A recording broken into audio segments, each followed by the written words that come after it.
আসসালামু আলাইকুম রাহমাতুল্লাহ।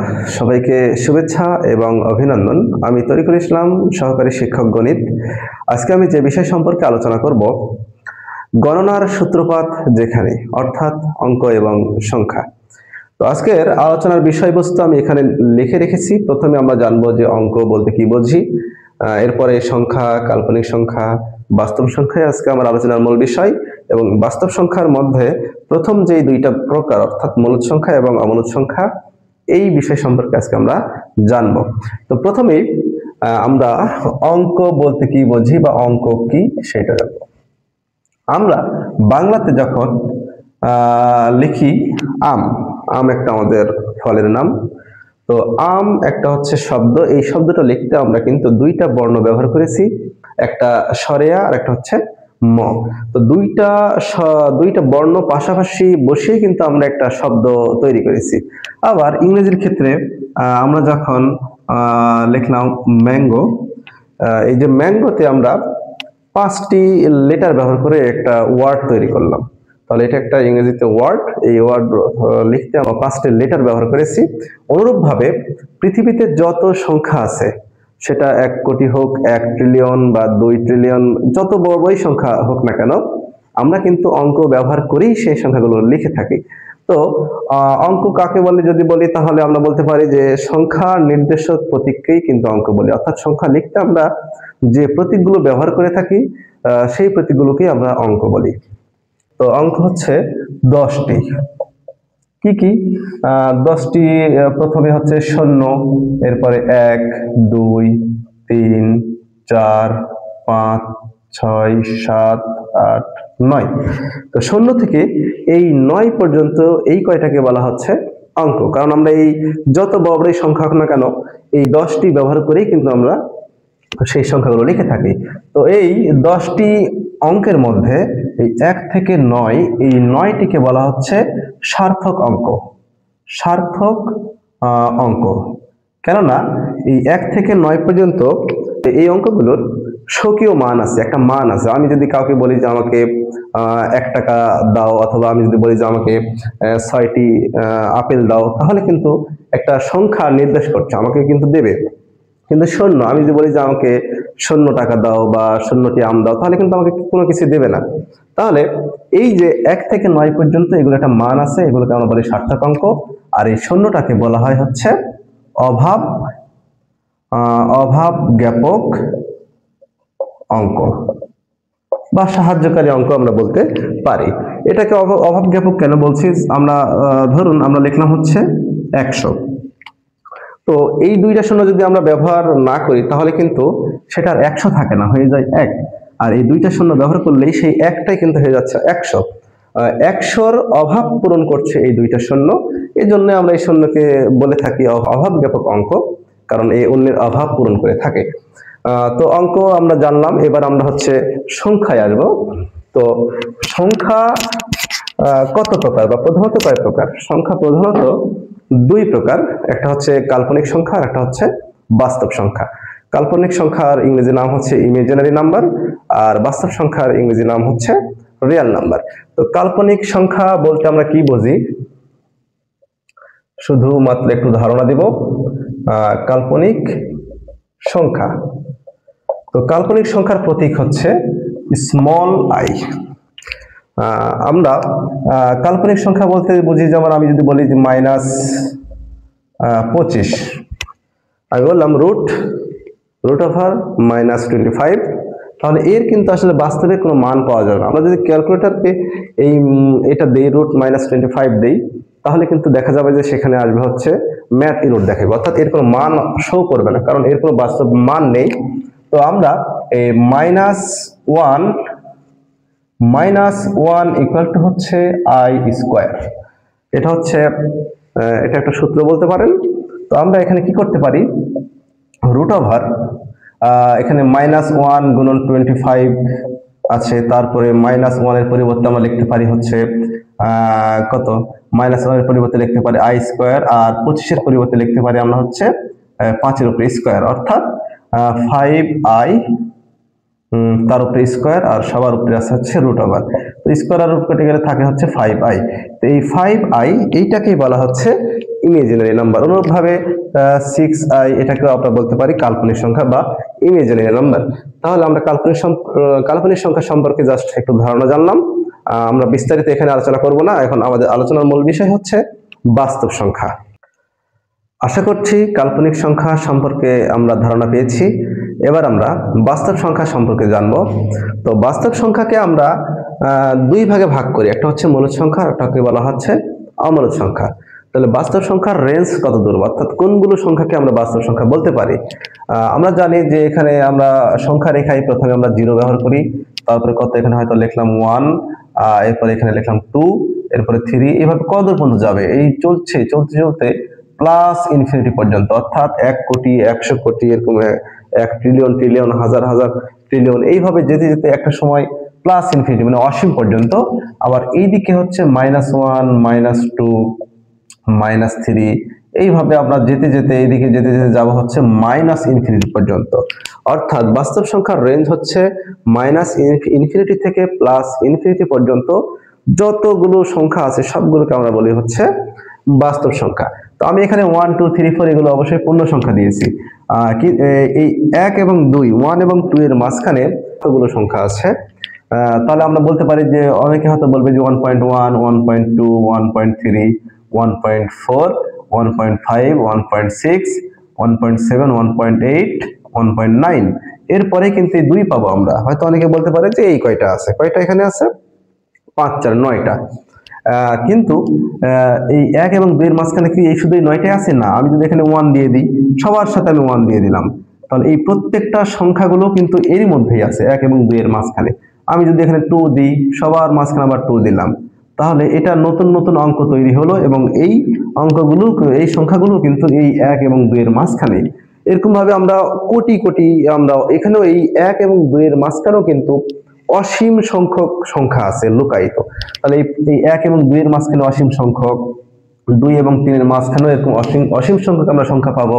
আবার 0 এবং -1 -2 এরকম ভাবে আমরা এই মাইনাস ইনফিনিটি থেকে প্লাস ইনফিনিটির মধ্যে অসীম আমরা সংখ্যা পাবো আর কি। তাহলে মাইনাস ইনফিনিটি থেকে প্লাস ইনফিনিটি পর্যন্ত সকল সংখ্যাগুলোকে আমরা বলতে পারি হচ্ছে বাস্তব সংখ্যা। আর বাস্তব সংখ্যার প্রধানত 2 ভাগে ভাগ করা হয়, একটা হচ্ছে মূলদ সংখ্যা আর একটা হচ্ছে অমূলদ সংখ্যা। এখন মূলদ সংখ্যা কাকে বলা হয়? তো যে সকল সংখ্যাকে p/q আকারে প্রকাশ করা যায়, তো যে সকল সংখ্যাকে p/q আকারে প্রকাশ করা যায় সে সকল সংখ্যাকে আমরা বলি হচ্ছে মূলদ সংখ্যা। আর q নট ইকুয়াল টু 0 মানে নিচে যেটা থাকে সেটাকে আমরা বলি হচ্ছে হর, বা এর আরেকটা নাম আছে সেটা হচ্ছে ভাজক, আর উপরেরটাকে আমরা বলি হচ্ছে লব, অথবা আমরা বলতে পারি হচ্ছে ভাজ্য। তাহলে p/q আকারে প্রকাশ করা যাবে, কিন্তু q নট ইকুয়াল টু 0, অর্থাৎ q 0 হতে পারবে না। হর বা ভাজক কখনো শূন্য হতে পারে না। কেন শূন্য হতে পারে না? ধরুন আমি কারো কাছ থেকে আমি একটি রুটি চাইলাম, একটি রুটি চাইলে পারে সে কিন্তু আমাকে এই পুরা অংশটাই দিয়ে দিবে, অর্থাৎ এক অংশই রুটি দিবে। তাহলে পুরাটাকে আমরা বলি হচ্ছে এক অংশ। আমি যদি বলি না আমাকে অর্ধেক রুটি দাও, তখন কিন্তু সে এই একটা রুটিকে 2টা ভাগ করবে, এই একটা রুটিকে 2টা ভাগ করে আমাকে শুধুমাত্র এই অংশটা দিবে, অর্থাৎ এটাকে আমরা বলতে পারি হচ্ছে হাফ অংশ বা অর্ধেক। আবার আমি যদি বলি যে না আমাকে হচ্ছে 4 ভাগের 1 ভাগ রুটি দাও, তাহলে কিন্তু সে এরকম ভাবে 1 2 3 4 4টা অংশ করে এক অংশ আমাকে দেবে।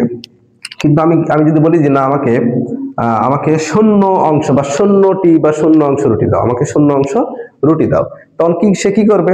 সে পুরা একটা রুটিকে সে শূন্যটা অংশ করবে, পুরি তো আমাকে দেবে। কিন্তু আমি যখন কাউকে বলছি যে আমাকে শূন্য অংশ রুটি দাও, আমি হাত বাড়িয়ে দিয়েছি রুটি নেওয়ার জন্য, আবার মুখেও বলছি যে আমাকে শূন্য অংশ রুটি দাও। এখন শূন্য অংশ বলতে বোঝায় যে কিছুই রুটি আমি চাচ্ছি না, আবার আমি হাত বাড়িয়েও দিয়েছি, তাহলে সে কিন্তু ওই রুটিটাকে আর শূন্য অংশ করতে পারছে না বা পারবেও না, এবং আমাকে সে দিতেও পারবে না। তাহলে এটা একটা হচ্ছে অসামঞ্জস্য একটা বিষয়, এই জন্য ভাজক কখনো শূন্য হতে পারে না। এবার অমূলদ সংখ্যা কোনগুলোকে বলা হয়? যেমন যে সকল সংখ্যাকে p/q আকারে প্রকাশ করা যায় না, প্রকাশ করা যায় না সে সকল সংখ্যাকে আমরা বলি হচ্ছে অমূলদ সংখ্যা। এখন মূলদ সংখ্যা আর অমূলদ সংখ্যা আমরা উদাহরণের মাধ্যমে জানার চেষ্টা করি। যেমন আমি বললাম যে 7 মূলদ সংখ্যা নাকি অমূলদ সংখ্যা। আচ্ছা, এখন 7 অবশ্যই একটা পূর্ণ সংখ্যা। এখন 7 যেহেতু পূর্ণ সংখ্যা, সুতরাং আমরা জানি প্রত্যেকটা সংখ্যার নিচে কিছু না থাকলেও সেখানে 1 লুকায়িত অবস্থায় থাকে। তাহলে 7 কে লেখা যায় 7/1। তাহলে উপরেরটাকে যদি আমি পি কল্পনা করি আর নিচেরটাকে আমরা কল্পনা করলাম হচ্ছে কিউ, তাহলে p/q আকারে প্রকাশ করা গিয়েছে। এবং কিউ বলেছিলাম যে নট ইকুয়াল টু 0, 0 হওয়া যাবে না, 0 বাদে যে কোনো সংখ্যা হতে পারে। তাহলে যেহেতু 1 0 না, সুতরাং 7 কে p/q আকারে লব বাই হর আকারে প্রকাশ করা গিয়েছে, সুতরাং এই 7 হচ্ছে মূলদ সংখ্যা। একই রকম ভাবে আমরা যদি বলি হচ্ছে 11 কি সংখ্যা, তাহলে আমরা লিখতে পারি যে 11 ইকুয়াল টু হচ্ছে 11 বাই কত 1। যেহেতু 11 হচ্ছে একটা পূর্ণ সংখ্যা, সুতরাং এই পূর্ণ সংখ্যার নিচে 1 কিন্তু একটা লুকায়িত অবস্থায় থাকে। তাহলে আমরা উপরেরটাকে আমরা বললাম হচ্ছে পি আর নিচেরটাকে আমরা বললাম হচ্ছে কিউ। তাহলে 11 বা 11 কে p/q আকারে প্রকাশ করা গিয়েছে এবং কিউ নট ইকুয়াল টু 0, 0 তো হয়নি, 1 হয়েছে। সুতরাং 11 হচ্ছে একটি মূলদ সংখ্যা। তাহলে এরকম ভাবে আমরা যত পূর্ণ সংখ্যা আছে প্রত্যেকটা সংখ্যার নিচেই কিন্তু 1 লুকায়িত অবস্থায় আছে বা থাকে। সুতরাং ওই প্রত্যেকটা পূর্ণ সংখ্যাকে আমরা বলতে পারি মূলদ সংখ্যা। আবার যদি আমরা বলি হচ্ছে ভগ্নাংশ যদি নিই, যেমন 2.1 নিলাম, 2.1, তাহলে এইটা হচ্ছে মূলদ সংখ্যা নাকি অমূলদ সংখ্যা। দশমিক ভগ্নাংশ আছে, এটাকে আমরা যদি সাধারণ ভগ্নাংশে রূপান্তর করি, মানে লব বাই হর আকারে রূপান্তর করার চেষ্টা করি, তাহলে 2.1 দশমিক না রাখার জন্য উপরে 10 দ্বারা গুণ আর নিচে অবশ্যই 10 দ্বারা ভাগ। এটা আবার আলাদা বিষয়, এটা আমি অন্য একদিন শেখাবো যে কিভাবে কি করতে হয়। তো আমরা পাবো হচ্ছে 10 আর 2.1 গুণ করলে হয় হচ্ছে 21 আর নিচে 10। তাহলে আমরা দেখা গেল যে 2.1 কে আমরা 21/10 লেখা যায়, অর্থাৎ উপরেরটাকে আমরা পি কল্পনা করলাম আর নিচেরটাকে আমরা কিউ কল্পনা করলাম। তাহলে 2.1 কে p/q আকারে প্রকাশ করা গিয়েছে, সুতরাং এই 2.1 হচ্ছে মূলদ সংখ্যা। যেহেতু 2.1 যা 21/10 তাই 10 হচ্ছে যেহেতু শূন্য না, সুতরাং অবশ্যই 2.1 হচ্ছে মূলদ সংখ্যা। তাহলে এইভাবে আমরা যে কোনো ভাবে আমরা যাচাই করতে পারি। এখন অমূলদ সংখ্যা কোনগুলোকে বলা হয়, এখন অমূলদ সংখ্যা কোনগুলোকে বলা হয় সেটা আমরা একটু দেখব। তো অমূলদ সংখ্যা যেমন আমি যদি বলি যে 2.739456012, এইভাবে আমরা অসীম পর্যন্ত যদি লিখতেই থাকি, তাহলে এই যে এই সংখ্যাটাকে কিন্তু লব বাই হর আকারে লেখা যায় না। সুতরাং এই সংখ্যাটাকে বলা হচ্ছে অমূলদ সংখ্যা। আবার যদি বলি 2.7394 শুধু 66012 এইভাবে অসীম পর্যন্ত যদি যেতে থাকে, তাহলে অবশ্যই এটা আলাদা একটা সংখ্যা আর এটা অসীম পর্যন্ত গিয়েছে। সুতরাং এটাকে আমরা বলতে পারি হচ্ছে কি, এটাকে আমরা বলতে পারি অমূলদ সংখ্যা। তাহলে আমরা মূলদ সংখ্যা এবং অমূলদ সংখ্যা জানলাম। এখন আমি আরেকটা লিখি, যেমন আমি যদি বলি 3.3333, এইভাবে আমরা অসীম পর্যন্ত দিলাম, তাহলে এইটাও হচ্ছে অসীম পর্যন্ত গিয়েছে। এখন এইটা হচ্ছে মূলদ সংখ্যা নাকি অমূলদ সংখ্যা, আমরা শুধুমাত্র এটা একটু দেখি। যেমন আমরা যদি 10 কে 3 দ্বারা ভাগ করি, তাহলে 3 থেকে আবার 9, তাহলে এই প্রসেসে কতক্ষণ যাবে, এইভাবে চলতে থাকছে কিন্তু। তাহলে এইটা আর এটা কিন্তু সেম জিনিস। এখন 3.3333 এটা কিন্তু আমরা পেয়েছি কোথা থেকে, এই যে 10 কে 3 দ্বারা ভাগ করে, তাহলে 10/3ও যা, এই 3.3333 এটাও কিন্তু তাই। আমরা যদি দেখি যে 10/3 উপরেরটাকে আমরা পি কল্পনা করলাম আর নিচেরটাকে আমরা কিউ কল্পনা করলাম, তাহলে p/q আকারে প্রকাশ করা গেলে হচ্ছে সেটাকে আমরা মূলদ সংখ্যা বলি। তাহলে 10/3 মূলদ সংখ্যা। আবার এইটাকেই কিন্তু আমরা ভাগ করে 3.3333 এইভাবে অসীম পর্যন্ত পেতে থাকবো, তাহলে এটা কিন্তু অমূলদ সংখ্যার মতো দেখাচ্ছে বা আচরণ করছে, যেহেতু এটা অসীম পর্যন্ত যেতেই আছে। তাহলে এটা হচ্ছে মূলদ সংখ্যা নিঃসন্দেহে। আর এটারই হচ্ছে আরেকটা রূপ, দশমিক রূপ হচ্ছে এইটা। তাহলে এটা তো আর অমূলদ সংখ্যা হতে পারে না, তাহলে এটাও কিন্তু মূলদ সংখ্যা। এখন প্রশ্ন হচ্ছে যে আমরা বুঝবো কিভাবে যে অসীম পর্যন্ত যদি এভাবে ডট ডট করে যেতে থাকে তাহলে তো অমূলদ সংখ্যা হয়।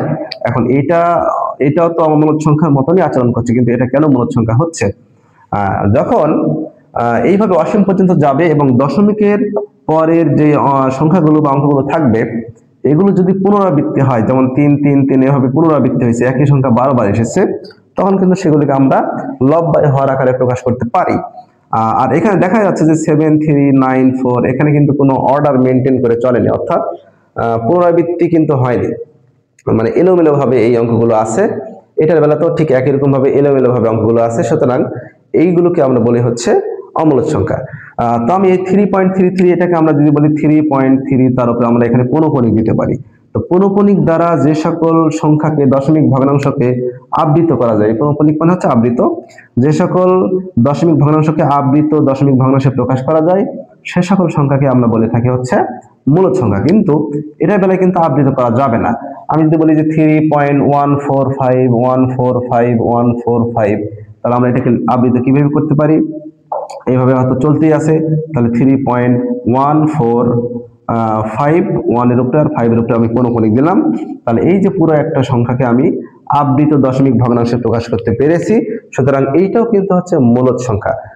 দেখতে মনে হচ্ছে যে অমূলদের মতো, যে অসীম পর্যন্ত যাচ্ছে, কিন্তু যেহেতু এটাকে আবৃত দশমিক ভগ্নাংশে প্রকাশ করা যায়, সুতরাং এইটা হচ্ছে মূলদ সংখ্যা। আর এইটার বেলায় কিন্তু আমরা এটাকে আবৃত দশমিক ভগ্নাংশে প্রকাশ করতে পারবো না, কারণ অঙ্কগুলো কোনো অর্ডার মেনটেন করে চলেনি। তাহলে মূলদ সংখ্যা এবং অমূলদ সংখ্যা সম্পর্কে আমরা জানলাম।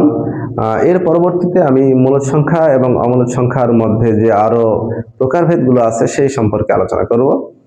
সে পর্যন্ত সবাই সুস্থ থাকুন, এই কামনায় আমি বিদায় নিচ্ছি। ধন্যবাদ সবাইকে। আসসালামু আলাইকুম ওয়া রাহমাতুল্লাহ।